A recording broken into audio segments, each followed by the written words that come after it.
Erev Tov Chavrim, I'm Stephen Ben-Nun. You're watching Israeli News Live, and it is a flame going all over the world right now. Trouble in every spot imaginable. We have everything from the riots in Israel, and not only in Israel, all different parts of the world. Beirut, seeing a lot of protests against the U.S. Embassy there. There's been warnings throughout Europe. There have been protests staged in different places around the world after President Trump has recognized Jerusalem as Israel's capital. Even the United Nations voted, and 14 nations came against the United States' proclamation of Jerusalem being the capital of Israel. And of course, the U.S. was the only nation that stood by their stance for Jerusalem being the capital of Israel. And quite frankly, I don't see where the whole issue of declaring Jerusalem as the capital of Israel really has been a major issue. It has already been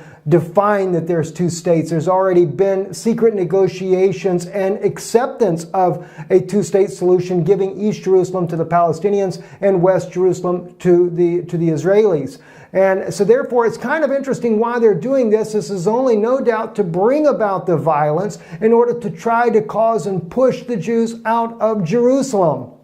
And that's something I can clearly see that may certainly be fulfilled in the near future. Micah's prophecy, chapter 4. I don't have time to go into that because I forgot to put that on my list here. It just happened to come to me now. But again, I can't help but think of Ezekiel 38 getting ready to form to shape into being there. As we see, Erdogan slams Israel as a terrorist state that kills children. RT reporting this. And I knew that Erdogan wasn't just going to sit by silently while this move by President Trump took place, because there is so much hatred towards the Jewish people inside of Israel. It's just unprecedented, and that's only becoming more and more in reality. And even news organizations around the world who just obviously come against Israel. Now, not saying that our government doesn't have issues, not saying that there's things that are being done with the Palestinians that should not be done. We realize there's some house cleaning that needs to be done to realize that the Palestinians, who are the children of Ammon, which are actually modern-day Jordanians that have migrated into this land here and have been here for quite some time, no doubt, many of them born in the land, and should live in amongst the Jewish peoples. But you have to remember what happened between Lot and Abraham. There was always a division, always fighting, and they just couldn't live together. And finally, Lot went down to the Jordan towards the Dead Sea, the plains of the Jordan there, and he inhabited there. You know, it wasn't in the mountain region as we see today, but nonetheless, it is what it is, and we need to work together to live together as long as we're in this situation. So I'm not for the two states, but clearly two states have already been decided, and unfortunately, the world is still duped into thinking it's not. Let's move on with some more issues about this. I want to take it right into actually Zechariah's prophecy, or Zechariah chapter 12. As many of you know, the burden of the word of the Lord concerning Israel, the saying of the Lord who stretched forth the heavens and laid the foundation of the earth and formed the spirit of man within him. Behold, I will make Jerusalem a cup of staggering or trembling unto all the peoples round about. And upon Judah also shall it fall to be in the siege against Jerusalem. So Judah, or the house of Judah here, clearly is the three tribes that have returned: Judah, Benjamin, and of course the Levites. And that's clearly where we're at today. And it shall come to pass in that day that I will make Jerusalem a stone, a burden for all the peoples, and all that burden themselves with it shall be sore wounded, and all the nations of the earth shall be gathered together against it.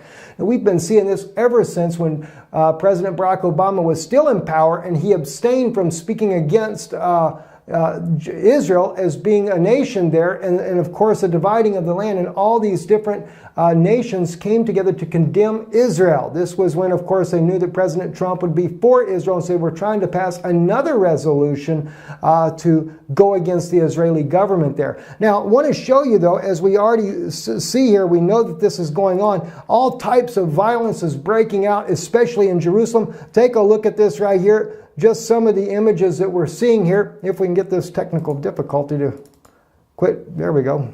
So to show you some of this from Rupley, they're filming there. This is some of the tensions and the violence that's happening because of the protests in the streets of Jerusalem here. Can't really make out exactly where this is at. Looks like it more than likely this is around not far from the old city there. That's my guess. Don't really know for sure there. It's kind of hard to tell from the image. Sometimes you can pick out exactly where it's at, you know, especially when you spend a lot of time in Israel like we have.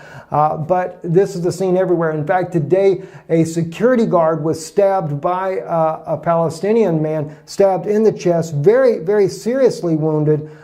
Very, very bad situation indeed there. So anyway, kind of pull that down there. So going on to other news as well, things that are going on. Russian Su-35, this happened yesterday, chased away a rogue U.S. F-22 jet. MOD blasts U.S. Air Force for hampering Syrian op. Now, the Russians are believing that the U.S. was doing this intentionally in order to justify the possibility or prepare the public for a showdown with the United States and Russia over the skies of Syria. The U.S. has clearly begun to dominate the eastern side of the Jordan River there and trying to make it very well known that this is their land. Now, you know, I'm really getting trouble more and more as I see the tensions between Russia and the United States right now, especially over Syria, a sovereign nation where we're not invited in. And quite frankly, I realize the U.S. claims that they've done a greater job against ISIS militants, which we know that's not true. It was created by Barack Obama, as President Trump clearly has said in his own during the campaign trail. He said Obama created ISIS there. We know John McCain had a big hand in that particular operation as well. There's been calls that said that Israel was behind ISIS.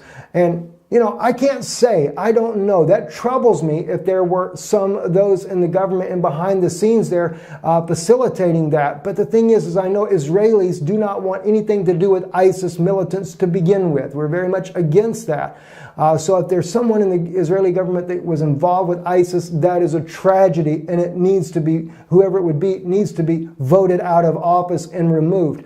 But clearly, though, the U.S. was behind it. The Saudis were behind it. The Qatarians were behind ISIS militants working in the country. And even Erdogan, the Turkish government, was behind ISIS militants. So I don't know where Israel would stand on this unless they're wanting to just help to bring down Syria for the purpose of the Rothschild Zionist movement. And I like to separate between Rothschild Zionism and the true Jewish people, the Israelis, not just the Jews, but both House of Israel and the House of Judah coming together to come back to our homeland. But we have to come the way that Abraham did. We have to come in peace to our homeland, not in violence, but we have to come in peace. And right now, nations are just stirring it up everywhere you look. Now, as I said, though, things are getting worse so between the U.S. and with Russia over Syria right now. And it reminds me, as I seen somebody posted the other day, that little boy or the young man there from Israel that had that near-death experience that said that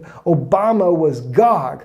And of course, I've stated all along here recently, or not all along, but I stated recently to you that if they try to take Trump out of office, and I realize it caused a big fuss in America, and I'm not wanting to see Trump go. I appreciate his stand with Israel, although it brings a lot of repercussions around the world. I do appreciate his stand for Israel.